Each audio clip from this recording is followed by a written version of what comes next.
Hit it, Buttercup. On this episode of Star Trek Universe, we are talking about Lower Decks 309, Trusted Sources, right after these words from our mystery sponsors.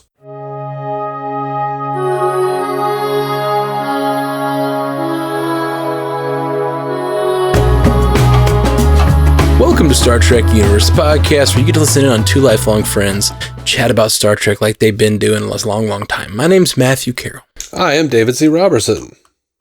Dave. Yes. What is going on in your life right now? What's the headline? I don't know, man. I ain't got no headline. Man. I mean, it's moved back a good ways, but it's still there. Yeah. No. It just got patchy. It thinned out. It didn't really move back. Yeah, just been busy, man. Black Adam came out. Henry Cavill's back as Superman. Did you and Jason get to do an episode yet? Yeah, we did. We just finished recording. Well, I put out a First Thoughts episode the night I saw it on Thursday night. And then we just tonight recorded a spoiler-filled dual conversation about Black Adam. Henry Cavill announced today that he's back as Superman officially, which is very exciting. The Ant-Man and the Wasp 3 trailer came out, and that looks great. Yeah. Like, I'm just super excited about all this stuff coming. Yeah, the thing about the Ant-Man trailer that I got most excited for is when I realized, like, I know it's like they're going to the quantum realm. It's called Quantum Mania and all this stuff, but like, when I really thought about it, they've been setting this up because like in the first movie, like, you know, Janet's lost in the quantum realm and he has to like shrink down to quantum. And that's like how the movie ends with him like risking his life to enter the quantum realm. And then in the second movie that he causes that signal to be in his brain where he's connected to Janet or whatever. And then they have to go into the quantum realm to get her or whatever. And it's like, just like a little excursion into the quantum. It's just sort of like everything's been pointing to the quantum realm. So while it's it seems like it's going to be a big Kang movie, you know, the introduction of Kang or whatever.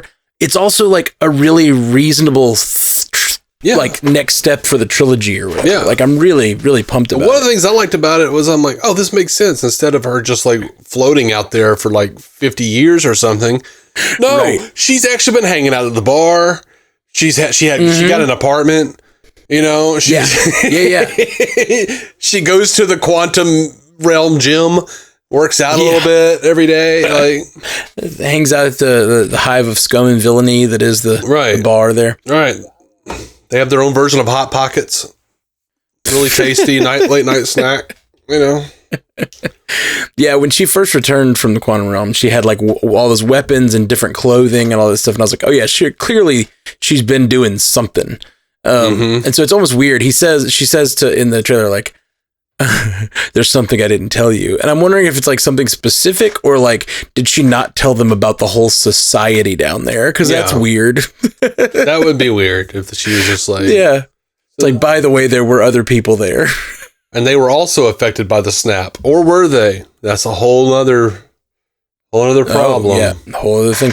Why didn't you tell us this? You never asked. You guys are really uncurious about my life. It broke the universe! Oh man, okay. What happened with the snap in the quantum realm? Well, my belief is the quantum realm is the space between universes. That's my personal belief. I haven't decided yet. Is it the white space in between the panels?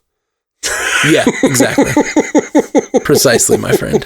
Well, we got other drawn figures to talk about this fine evening. Yes, we do. A little Lower Decks action. What do you think of this episode 9? In the last act, I really, really regretted that I didn't like the first 2 acts. Because it turned into a really good episode. Because it was like, all of a sudden they're at this, in the middle of a war with the Breen. And it looked really dope and everything. And I loved it. And it was just gorgeous, like the ships and everything. But I thought the characters, even for Lower Deck standards, were very, very out of character. Or at the very least, it's so exaggerated that they were a little out of character. Like, I always hate in TV shows, like the thing where I don't know, is it dramatic irony? Is that what we're going to call this? Where we know that she didn't say the thing, or it's just like one of those conversations where all they had to say was like, hey, asshole, I didn't say the thing. I said this. Well, yeah, it's not exactly dramatic irony because we didn't know that either. Right. So it's not dramatic irony. So yeah. I mean, she knows it, but as a person who watches a lot of TV, I knew it without knowing it. But right. It was really disheartening, and it makes me dislike the crew of the Cerritos so much. It's hard because, like, on the one hand, it's like, yes, all you had to do was say this, and that would have been a simple fix. But at the same time, it's like, this is a very real thing Mariner's been dealing with the entire series, is that everyone thinks that she's the bad person, that she's the troublemaker. When, everyone on the Cerritos is, borderline incompetent. So she might be the only competent person on the Cerritos. Yeah, that really has been her. I mean, it's been sort of her arc as like this character that doesn't know if she fits into the Federation, Yeah. And this episode really pushes her out of the Federation. She finally goes like, no, they're just not like, they're not paying attention. They're not listening to me. They're not, letting me do what needs to be done. And yeah, it's been a problem since the very first episode. When she's like breaking Federation protocol because she's doing things that actually need to help, and she's done less and less of that, it seems, over time. And lately she's been sort of falling in line and being more of a team player, which is she does in this episode. She's still more of a team player and tries to actually help with the interview and everything, but they don't trust her. And so she gets pushed away. Real Anakin Skywalker vibes from Clone Wars. I'm guessing that it just got around the ship that everyone should be furious with her because she said some supposedly really bad things. Otherwise, everyone should have known, oh, no, I said that. Oh, shit. Well, it's also, what did they really say? Because when you actually listen to what they're saying, a lot of the stuff she says are just like experiences the crew went through. They aren't necessarily like bad mouthing her. Like when she makes the list, it's like, you had this happen and this happened, and he grew to the size, huge size, and tried to eat the ship like a hamburger. Like that's just all stuff the crew's gone through. Like none of that stuff's really like bad. The crew didn't do anything bad. It's just kind of silly antics, It is a lot of things. Some of them were, not even telling anything bad that they thought. They were just like sniping about like other departments and stuff. Yeah. So I think it's more about like the journalists sort of like filtering the stuff to make an interesting article or something. And then, Mariner just didn't even say anything that was remotely bad. So there was nothing to even do that with. She went in there to be like, yeah, well, she was being sort of petulant by going in and being like, you don't want me to do it? I'll show you I can give a good interview. And she went in and gave this like glowing interview and then still got shit for it. Yeah, which I guess is it feels like what is the captain's name? Freeman. Carol Freeman. It seems like she has been on a steady path of losing her shit all season. Like she's been getting worse and worse. She's got Mariner on thin ice over here with Ransom, who, God help him, actually looked sad and actually looked like he was shocked that she decided to transfer Mariner to Starbase 80.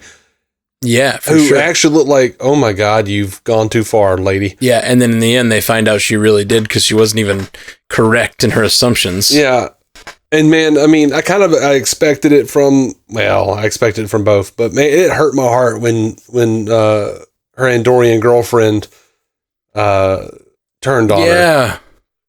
Yeah, that was terrible. And when Mariner walked away and she was crying, I was like, oh God, that sucks. That hurts, man. But I knew it was going to have to happen. I didn't even realize we were this close to the end of the season, but I was like, I told you a few weeks ago, 2 or 3 weeks ago, whatever it was, the episode where we found out, or we met Petra, the archaeologist girl. I said, she's going to have to break up with the girl and she's going to have to get kicked off the ship or leave the ship. Find a reason to leave Starfleet so she can wind up with that girl by the end of the season. I knew. Yeah, we talked to it definitely coming. I don't know if I didn't say the end of the season for sure. But yeah, that's, I don't remember. But yeah, like that's That definitely was heading that way. I honestly, they've been planting these little seeds about different, big mysteries. And because of the way TNG kind of works, where like they bring back something like every season or so, not like every every episode or because the way this show's been structured, more like TNG, I have been expecting that. But yeah, this came back pretty quick. Yeah. Which I dig it. I'm also a little afraid that because Mike McMahon is such a huge fan of TNG, that he's going to introduce a whole bunch of storylines, like maddening, mystery box kind of things that just never get resolved because that's what TNG did all the time. Oh, I hope not. I hope that would be terrible. That would be terrible. That's a bug, not a feature, man. Bug, not a feature. I know, man. They have a throwaway line, Rutherford saying some shit about like, I wonder whatever happened to all that stuff with my headset. Yeah. Yeah. Well, what did you think about the planets they visit? I really liked the one where they've turned away from that drug and they've become fitness like obsessed. Oh yeah, That's yeah. really good. Do you remember? Really good. Do you remember the TNG episode that they're from? I don't. No, it was an episode called Symbiosis, and it was not a great episode. It was very heavy-handed, but sure. And it had a couple of Wrath of Khan vets on it and playing different characters. But yeah, no, I enjoyed that. Like I really liked. They got there and they're like, yeah, we're all fitness buffs now because I love the mural that they have. That so mural is good. fantastic. It's so good. But I've known, drug addicts, former drug addicts. Mm-hmm. And a lot of them just get like super into fitness. Like, yeah, it was a lot of fun. I was just like, yeah, that does track in a lot of ways. Oh yeah. It's definitely a trope that they're playing with. I loved the line, what do you bench? And they're like, oh, we don't do it for the numbers. We do it to quiet the voices in our head. There were some really great lines.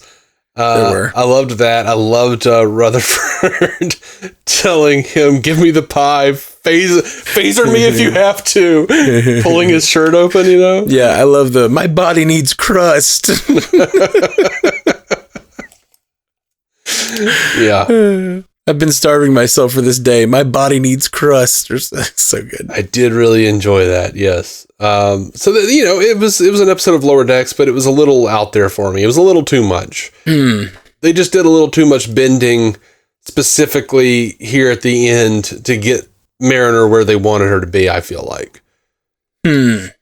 Yeah, I don't know. I didn't find it too out of character. I feel like that Mariner's been growing and changing and the ship isn't seeing that growth and change. And that makes sense. And I think it like fits with most of the characters. That didn't bother me so much, but I did find it just to be mostly not that spectacular of a standalone episode, I guess. It felt like a lot of things happen and none of it felt very cohesive. She's trying to, like the fact they visit 2 different planets and it's just sort of like, well, that one didn't work out. Let's keep going. And it just feels a little overstuffed and not the best way. Yeah. No one plot is really fully fleshed out to the point where it feels solid. I had seen some people complaining that in this time of need for Mariner, they didn't really have anything with Tendi, anything with Rutherford. Yeah. Or Boimler in her corner. And I think that was done purposefully because this entire season, that was one of the things I really liked because this entire season, they've been like hammering home this idea of family and those 4 sticking together and being so close.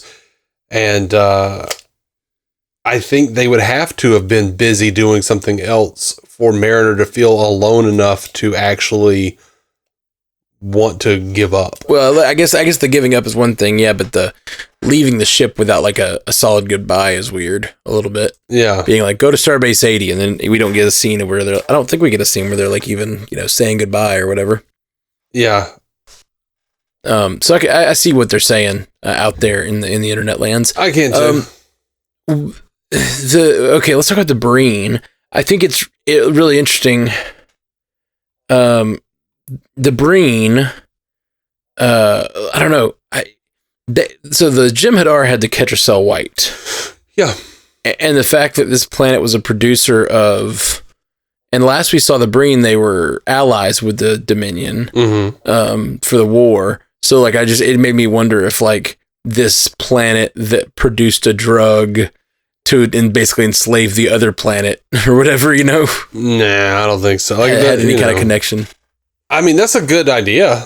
I don't see any reason for it other than, hey, maybe.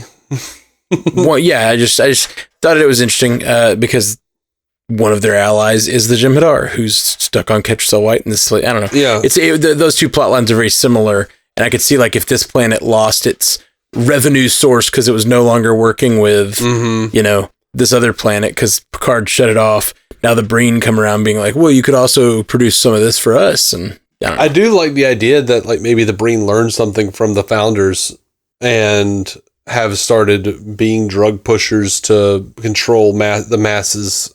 I do like that idea. Yeah. That could be cool.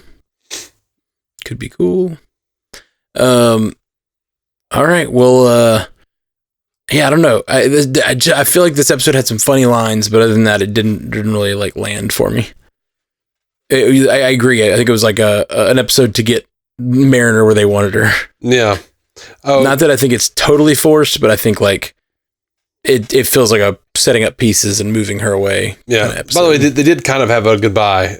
Yeah, I'm looking at it right now. Actually, the goodbyes are the worst parts. Let's just not say anything. Mariner, you can't leave the Cerritos. Yeah, I can. This always happens. Yeah, that's right.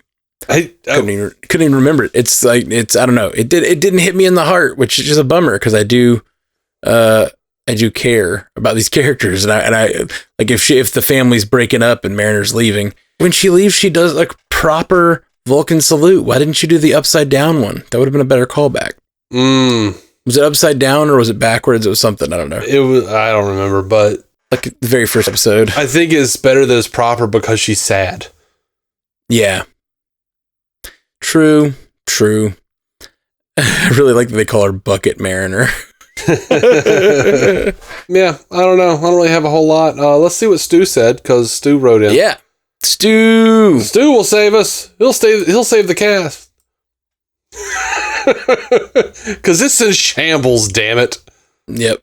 We're falling apart over here. We don't give a shit about this. No. It was okay. Yeah, it was fine. Just wasn't good. Yeah. One more line. I was trying to remember the lines that I really loved. And the Meemaw on the screen was just very funny. Oh, Miggly Moo's mother?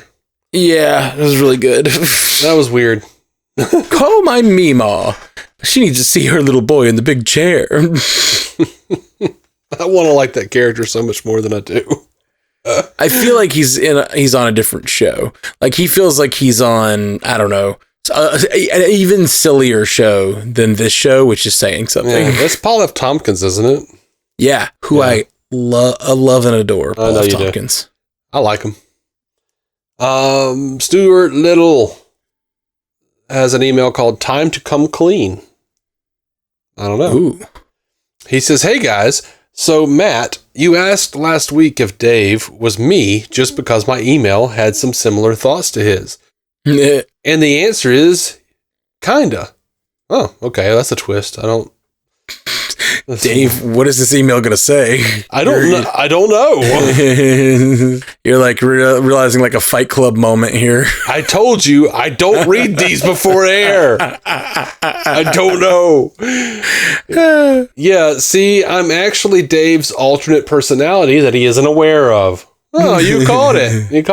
I did. There's plenty we do agree on since I'm part of him. But I'm also a manifestation of his subconscious ambivalence about certain things. See, that proves that that's not true because I don't know what ambivalence means. No, I'm kidding. I really don't care about the visual continuity of how the Enterprise looks in Strange New Worlds compared to TOS, for instance. I am a more childlike, less cynical side of your personality. Oh, I don't believe that shit. Which is why you sound like you're at a 5th grade reading level when you read my emails at times. Jesus Christ. Oh, this may sound far-fetched, but think about it. Have you ever seen the two of us in the same room? Or even the same country? It's a great point. Do you think it's a coincidence the most prolific responder to this show is a Scotsman? given the nationality of the franchise's most famous chief engineer? Would a real person fixate so much about how many Australians there are in Starfleet? Or how about the fact that this is the Star Trek Universe podcast? Star Trek Universe, STU, Stu. Mind-blowing, isn't it?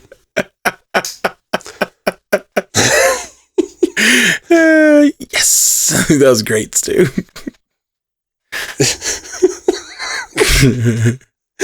I'm so tempted to actually try to argue against this. No, you can't, man. It's solid logic. He's got you. He's inside you. I didn't want the name Star Trek Universe. That was your thing, and I was too lazy to come up with another thing. Maybe I'm you too. Kidding. Just kidding. Or am I? Quote unquote trusted sources. That's this episode we're talking about today. This was good and took me by surprise with how it seemed like a story of the week episode, only to turn into bringing up a lot of continuity with Lower Decks in general and having a big change for Mariner. I totally bought that she did tell the reporter bad stuff, so the reveal she did the opposite was a genuine twist and showed her growth as a character. Though given her past, it was also understandable why she didn't get the benefit of the doubt. Revisiting the subject of a TNG episode was nice, even if I don't know if I buy that Starfleet would go 17 years without checking up on a situation. Only now you don't, they didn't check up on Khan, Stu. Yeah. It sounds like that's like a common thread, which, when she said that, they're like, ooh, he just left? He just took their drug away and left? Yeah, that's what he did. Universe is a big place, man. I remember that story having a bit of a very special episode type vibe. I totally did. In a scene where Wesley was confused about why people would get addicted to drugs and Tasha explaining it through her own people's history. The seriousness of the situation was addressed, but they did find some humor with how the I can't say that word, Ornarans, God, what's wrong with me? Became milk toast fitness fanatics once they got clean. Also, the bringing her back, baby. They're not just a weird visual ripoff of Princess Leia's bounty hunter disguised from Return of the Jedi. This show has a surprising amount of irons it throws into the fire for a sitcom, including this new Texas class business. Oh yeah, the automated drone thing. Yeah. I'm sure a subfleet of fully automated ships will be totally safe and not be taken over by some shadowy cabal or something in the future. I was thinking more like it was going to be, they're just going to need a lot less ships like the Cerritos because they can handle a lot of things so they start like maybe decommissioning the smaller ships that do smaller things because now they've got these Texas class that can go around and do things automated. You know what? It'll probably be a combination of what you and Stu are saying. It'll probably be that for next season, but then it'll turn out that they, right when they think the California class is about to be, extinct because of it, Section 31 will take it over or some shit. Right. And then it's a triumphant rebellion of California class ships will have to rise from the ashes to fight the Texas class. Mm-hmm. Or we'll never hear about it again. Yeah, like I was saying, he just starts really playing into the TNG mystery boxes. We could spend a 3-episode yarn here, or a 3-season yarn about what they could do with that plot line, or we'll never hear about it again.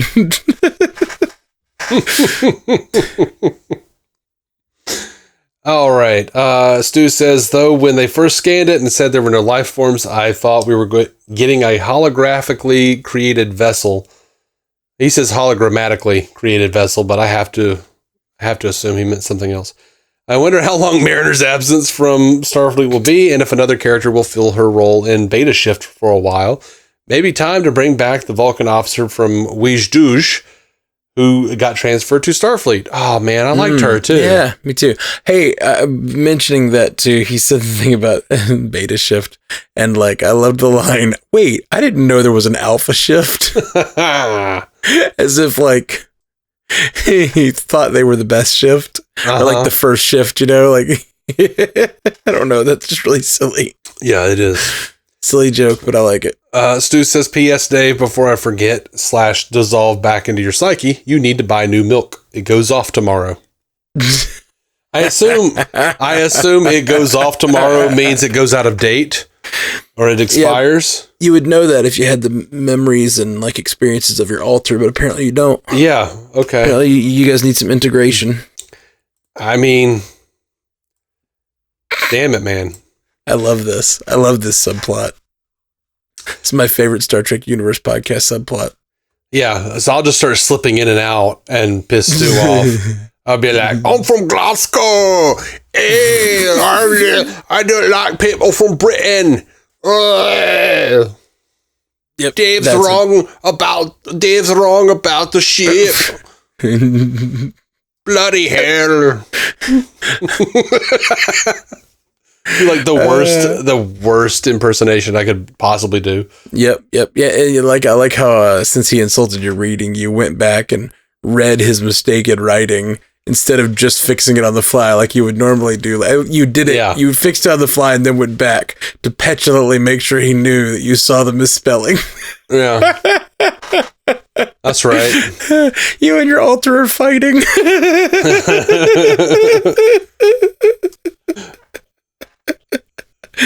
Welcome to Fight Club 2. It's like way less stakes. Like they had Project Mayhem. We have Podcast Mayhem. No. If I feel like if me and Stu were somehow in the same body, we would just have twice the stakes but it would be like beef steaks, and we'd be like, man, this is a really good juicy steak, and he'd be like, hey, damn your eyes, it's a fine steak, yargy. And what the fuck? Was that supposed to be a Scottish accent, or were you going for pirate? It's like, is there a difference? This is directly a pirate accent. I'm just saying a bunch of shit, like looking forward to Stu's next email.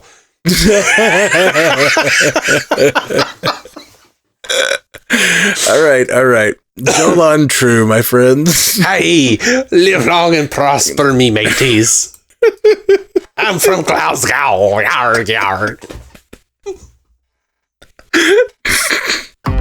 Thank you for joining us for the Marvel Cinematic Universe podcast. Available everywhere you get podcasts, and now a video version streaming live on twitch.tv/strandedpandatv and available at youtube.com/strandedpanda. And if you'd like to learn more about all of our other podcasts, geeky projects, and ways to support the network, visit strandedpanda.com.